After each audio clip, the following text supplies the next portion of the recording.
podcast, and I'm your host, Molly Jean. See, it's Jesus and Jean podcast. I don't know why I did that, but this is our last chapter of Matthew. We actually have been going through the gospel for a year almost. In 2 weeks, I think. Not next week, but the week after, it will be a year that we've been doing this podcast, which is amazing. It's awesome, and I'm so proud of you. And this is toothpaste. If you didn't see any of the other ones where I say this is toothpaste, it's toothpaste. That's what I got on my scrub top today. No, I'm not a dental hygienist. I just was brushing my teeth, and I don't know. There's a hole in my mouth. Anyway, but today we're going to be talking about Matthew 28, and we're going to be wrapping up the Matthew-Luke series, the gospel. So, yeah, I would love to hear what your thoughts are on the different books of the gospel and how each of them kind of touch on a specific thing about Jesus, you know?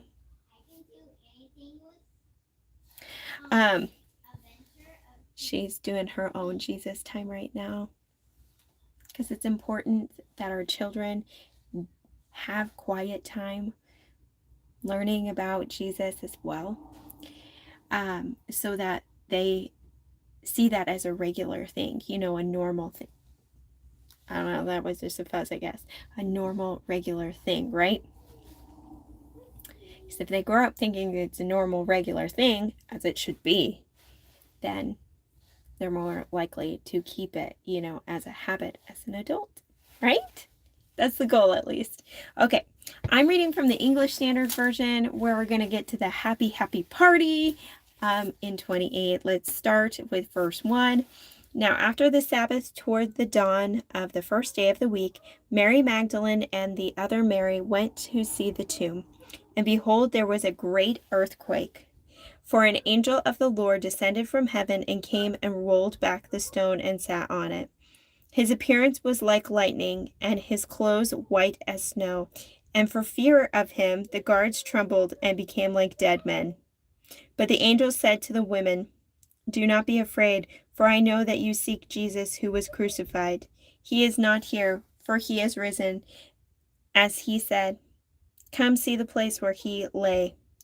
Then go quickly and tell his disciples that he has risen from the dead, and behold, he is going before you to Galilee. There you will see him. See, I have told you." So they departed quickly from the tomb with fear and great joy, and ran to tell his disciples. And behold, Jesus met them and said, "Greetings." And they came up and took hold of his feet and worshipped him. And Jesus said to them, "Do not be afraid. Go and tell my brothers to go to Galilee, and there they will see me." While they were going, behold, some of the guard went into the city and told the chief priests all that had taken place. And when they had assembled with the elders and taken counsel, they gave a sufficient sum of money to the soldiers and said, "Tell people his disciples came by night and stole him away while we were asleep. And if this comes to the governor's ears, we will satisfy him and keep you out of trouble." So they took the money and did as they were directed. And the story has been spread among the Jews to this day.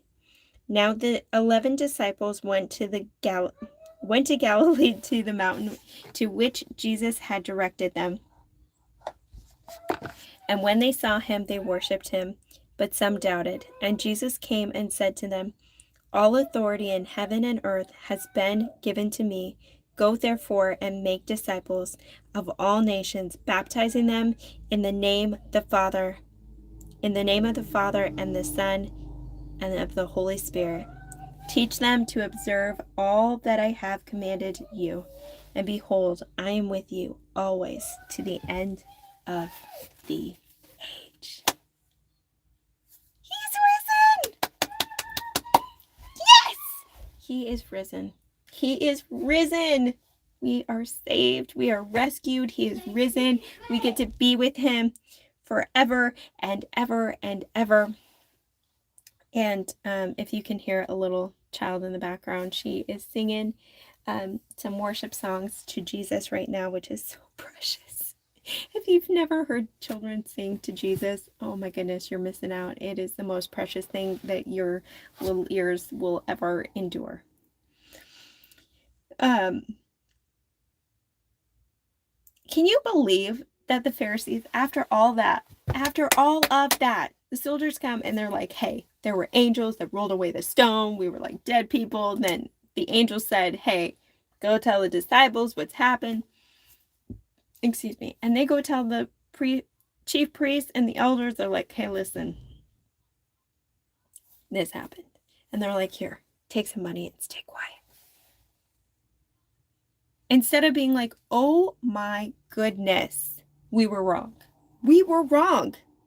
Because they could have repented. They could have been sorrowful for what they did. But no.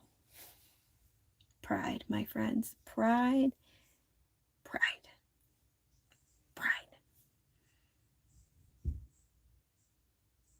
But the very last thing, this is going to be a really short one because this is short and sweet. But the very last thing he says in this chapter, go therefore and make disciples of all nations. Where? Everywhere.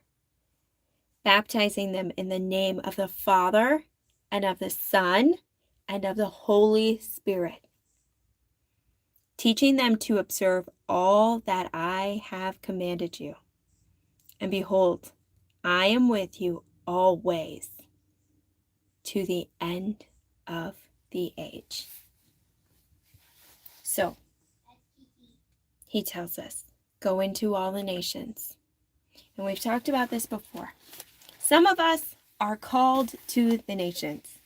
If you have not gotten that call in your life, then your call is to your community, to your state, to your city. All of us are to go and make disciples. All of us should be telling people about the goodness of Jesus. If you actually believe what he said is true, and this is how you're living your life, then you should be making disciples, like finding friends. I don't like going up to random people and being like, hey, do you know Jesus? But if the Holy Spirit prompted me, you bet your bottom dollar that I would do it. With a little hesitation probably, and I would be like, are you sure? Are you sure? Can you make like it be rainy now to prove that this was you speaking to me, because this is awkward. I prefer to make friends with people. Not as a project, but just to make friends with people. And then when I find out that they don't know about Jesus, I pray for them. Actually, a couple of chapters ago, while we were sitting here and I was reading to you, I was being reminded of a conversation I had at work today. Literally today. We were talking about how a friend of mine at work is going to a Bible study tonight, and they're studying Acts. And I was like, oh, that's so funny, because we're going to be doing Acts next. And I was like, I have a podcast. And she knows I have a podcast, but I've never told her what my podcast is about, because I will tell you why in just a minute. But I'm like, I do a podcast where we go through the Bible chapter by chapter, verse by verse, and we are getting done with Matthew, and we're going to be starting Acts, which opened up the conversation. And I was telling her that some of the friends I've been hanging out with lately outside of work, there's a couple that don't believe in God, that God exists. And I was like, that poses a dilemma, right? And she's like, oh, girl, they need Jesus. And I'm like, I know they need Jesus. And while I was reading the scriptures to do the podcast, I don't even remember what chapter we were in at that point, but I felt this prompting, like, why haven't you prayed for them? Why haven't you prayed for them specifically? Like, that their heart would be opened, that they would hunger and thirst for the truth. And I'm like, oh yeah, why haven't I prayed for them? Because sometimes people aren't ready to receive the good news of Jesus. They're just not ready. You would think that everybody would be like, yay, the good news, oh my gosh. But no, not everybody is ready. And so at work, I haven't told them what my podcast is about, but they know I have one because not everybody is ready. And I know that God will open the door when it's time. Just like one of the podcasts, I think it was a podcast or it was a story I did on Instagram where I was saying during Pride Week, a few of my coworkers were decking things out in Pride paraphernalia or merch or whatever. And where if I had still been a Pharisee, that would have been a time for me to be like, yeah, let me just tell you. But you know what? I know that in June, I was a brand new employee. And it was not the time nor the place to make a stink. I said, no, thank you. I'm good. I don't need any of that.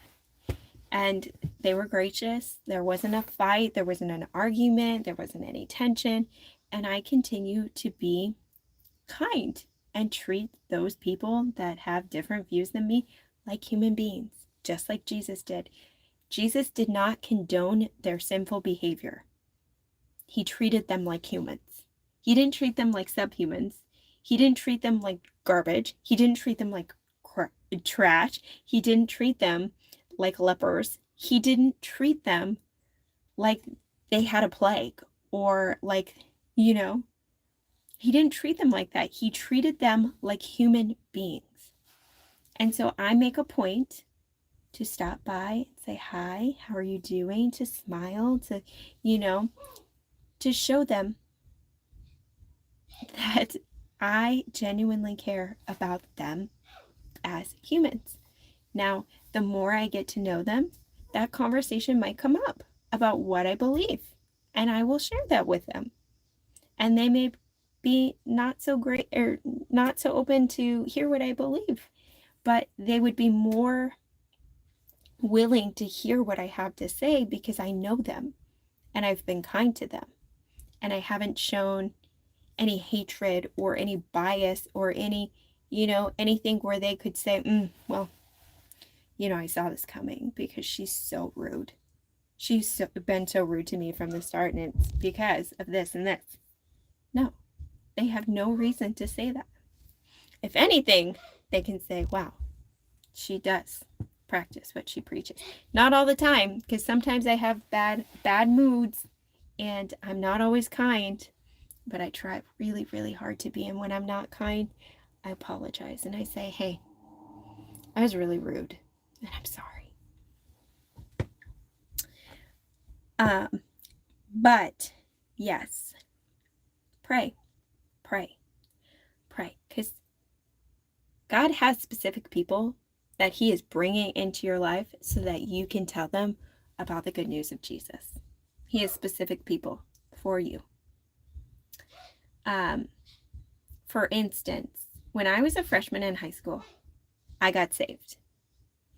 And before that, I had a really good friend of mine and so nobody gives you a guidebook when you become a Christian. And so I didn't really know how to navigate having friends that didn't believe in God and that were actually against God. And I didn't know what to do, how to act. I just kind of became a loner and kind of hung out with nobody except for the people at my church because I no longer knew how to interact, which is so weird. But there was this one girl who had been my friend. And I remember being I was kind to her, but we just didn't hang out anymore after I became a Christian. But I would speak kindness into her life. And I just kept, speaking those words of kindness and she knew I had given my life to Christ. And years later, we reconnected, I think on Facebook, of all places. And I was telling her this is what I want to do with my life, and I just want to help people. I just want to be a servant and just like serve the Lord. And she actually became a Jesus follower, her and her whole family. And the funny thing is, her husband I went to middle school with, and her whole family. And I'm just like, that's so awesome. And maybe I wasn't the only one planting seeds, but I planted some of those seeds and somebody else came and watered them. So that's also part of making disciples. Sometimes we are the seed planters. Speaking of gifts, because we were talking about that in an earlier podcast, some of us are there to plant the seeds. Some of us are there to water the seeds. Some of us are there to cultivate the soil. Before the seeds can even go down, some of us are there to just dig up and cultivate that soil. You know, I feel like that's the hard work right there. They got to cultivate that soil, take out all the rocks and all the stuff to get that soil even ready. And then the people come and they plant the seeds. And sometimes then we got other people doing the water, got other people doing the sunlight. We got other people pruning, making sure the weeds stay out. And then we've got the person that walks with them through that journey, that just makes sure that, you know, that those weeds aren't there, that they're pruned when they need to be pruned. So we've got all these different people with all these different gifts coming together to make disciples. Now, sometimes those very special people can do all the things in one. But often, more times than not, I see it's a group effort. Go where the Lord leads you. If He has called you to the nations, He will tell you a specific nation that He wants you to go. He will lead you. And otherwise, stay put until He tells you to go. Stay in the area and go and cultivate soil, plant seeds, water those seeds, prune those seeds, or prune those plants, you know, be the sunlight. And baptize people in the Father, the Son, and the Holy Spirit. And that's all I've got for you today. I cannot wait to jump into Acts with you. I will let you know when that is coming, but have a great rest of your week and a great weekend. And this is Jesus and Jean podcast, and I'm your host, Molly Jean. Bye.